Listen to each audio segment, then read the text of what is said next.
Good morning. কেমন আছেন?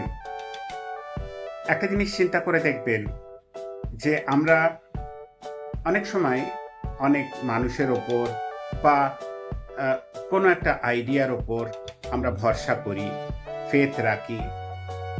তো এই ফেথটা যখন আমার 100% হয়, তখন আমার মনে কোনো টেনশন থাকে না, আমার নিজের ওপর কোনো দায়িত্ব থাকে না।